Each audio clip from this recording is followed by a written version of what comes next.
Saudação a todos! E hoje estamos aqui para falar então sobre a edição do discipulado, que é o dízimo. Um assunto que é muito difícil falar, né? Diante de um momento em que pessoas não entendem sobre esse assunto e às vezes ignoram também, porque estamos diante de um miticismo contrário, né? Miticismo, estou querendo dizer, a maneira como se vê a igreja, né? Então torna difícil para as pessoas entender o que é dízimo.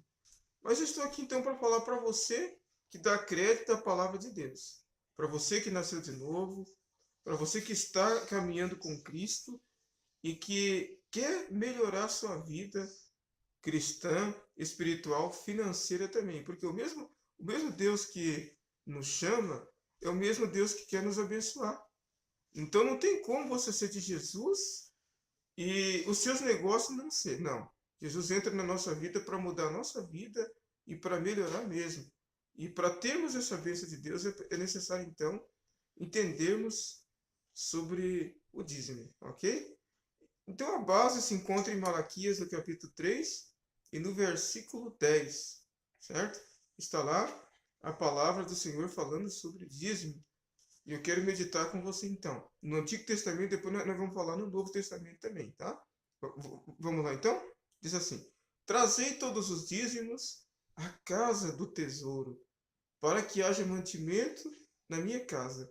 E depois fazei prova de mim, diz o Senhor dos Exércitos, se eu não vos abrir as janelas do céu e não derramar sobre vós uma bênção tal, que dela vos venha a maior abastança. E por causa de vós repreenderei o devorador, para que não vos consuma o fruto da terra, e a vide no campo não vos seja estéril, diz o Senhor dos Exércitos. E todas as nações vos chamarão bem-aventurados, porque vós sereis uma terra deleitosa, diz o Senhor dos Exércitos. Agora eu quero que você medite aí em Hebreus 7 e no versículo 1, que diz assim, não, no Mateus 7, no versículo 2, que diz assim: A quem também Abraão deu o dízimo de tudo, e primeiramente por interpretação, rei de justiça, e depois também rei de Salém, que é rei de paz. Amém? Então, meus amados, antes de falar alguma coisa, eu quero esclarecer algo sobre a minha pessoa aqui, que às vezes as pessoas confundem. Alguém me chama de pastor e tal e tal, e olha, eu quero deixar uma coisa clara, eu não sou pastor. Não, esse título é muito pesado para mim. Eu sou apenas um embaixador de Cristo, que sinto esse chamado de fazer esse trabalho e de ministrar nas vidas que têm sede de Deus. Estou apenas contribuindo com o reino de Deus. Então eu não sou pastor, certo? Não chamo eu de pastor, eu sou apenas um servo de Deus, ok? Que Deus abençoe então vocês aí, tá bom? Sobre o dízimo então. O dízimo no Antigo Testamento era visto então como aliança. O povo de Deus fez aliança, ou seja, Deus fez aliança com o povo de Israel. E na lei de Moisés era obrigado a dar o dízimo. Quem não desse o dízimo estava ofendendo uma lei, estava ofendendo princípios do Pentateuco, né? E todo judeu dava o dízimo. Mas depois que veio Cristo, como é que fica? O dízimo será que é rompido? Não, o dízimo jamais foi rompido. O dízimo continua sendo questão de aliança, mas não uma lei, uma obrigação. Ah, então nós não precisamos dar o dízimo? Precisamos, por quê? Porque nós temos aliança com Deus.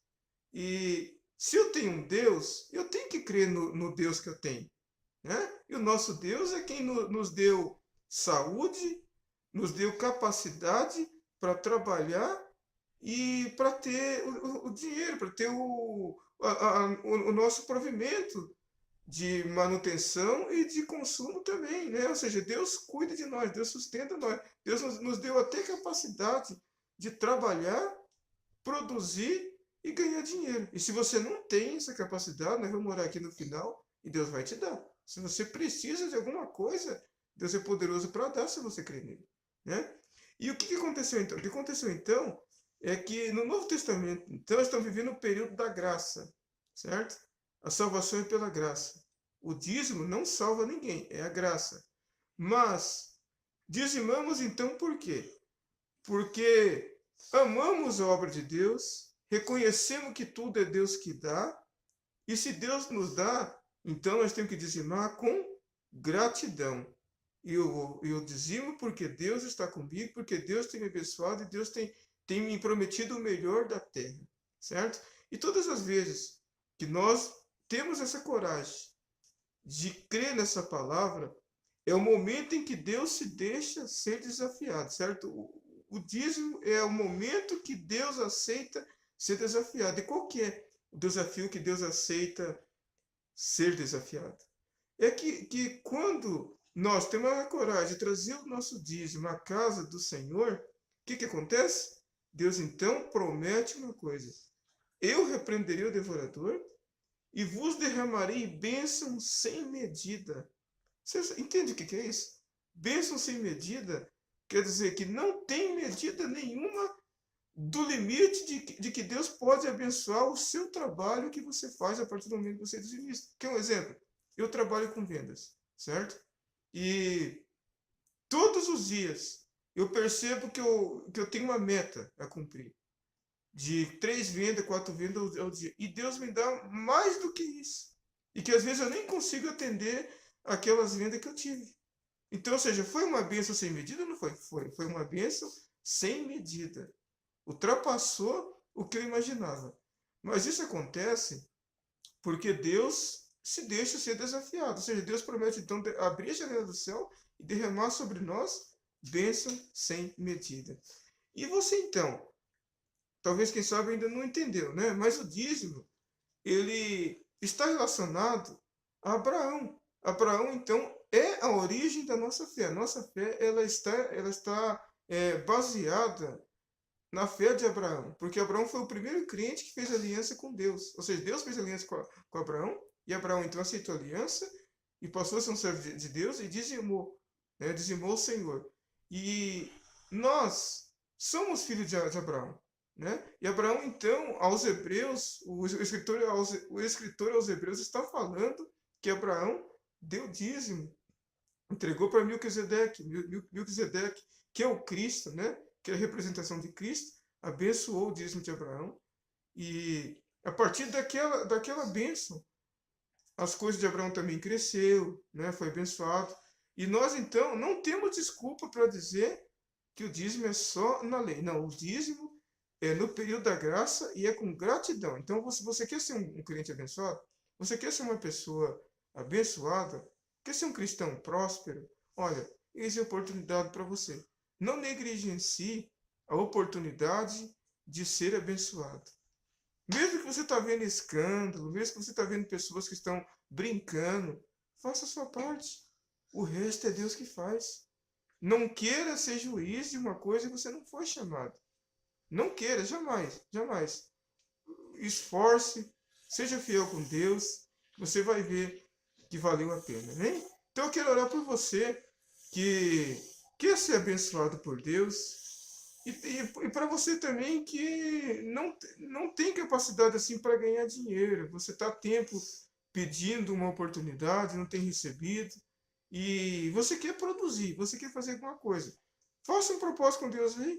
Ele pode ir de encontro com você, pode mudar a sua história, pode abrir porta, pode te dar capacidade, porque a palavra de Deus diz que toda a nossa capacidade vem de Deus. Então ele pode te dar capacidade para você aprender a ganhar dinheiro.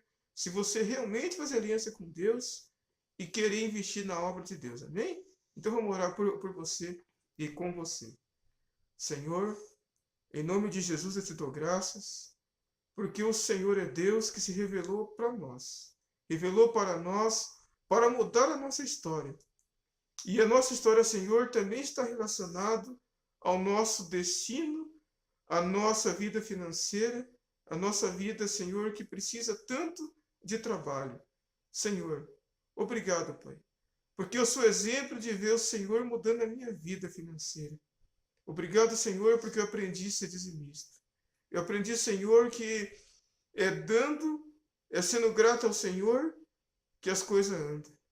Pai, e Tu és Deus também que tem prometido repreender o devorador.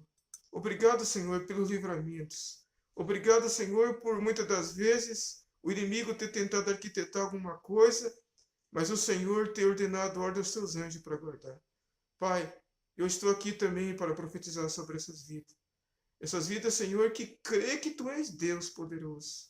Essas vidas que reconhecem que tudo o que temos vem de Ti. E essas vidas também, Senhor, que nesse momento estão pedindo capacitação, capacidade para trabalhar, para produzir. Senhor, Tu és o Deus poderoso. Alguém, Senhor, que está com os negócios amarrados. Alguém, Senhor, que se sente, Senhor, incapaz. Alguém, Senhor, que precisa de uma provisão do Senhor. Tu és aquele que pesca o peixe e manda tirar a moeda. Senhor, eu profetizo sobre essas vidas a sua bênção, por esse negócio pequeno, para aquele lugar, Senhor, tão deserto, tão fraco, mas que agora, Senhor, está reconhecendo que Tu és poderoso, que Tu és o dono do ouro e da prata. Eu abençoo, Senhor, esse novo crente, esse novo irmão que está caminhando contigo, em nome de Jesus. Amém? Que Deus então te abençoe.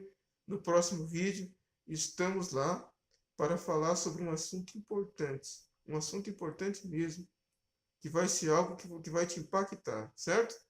Me aguarde lá.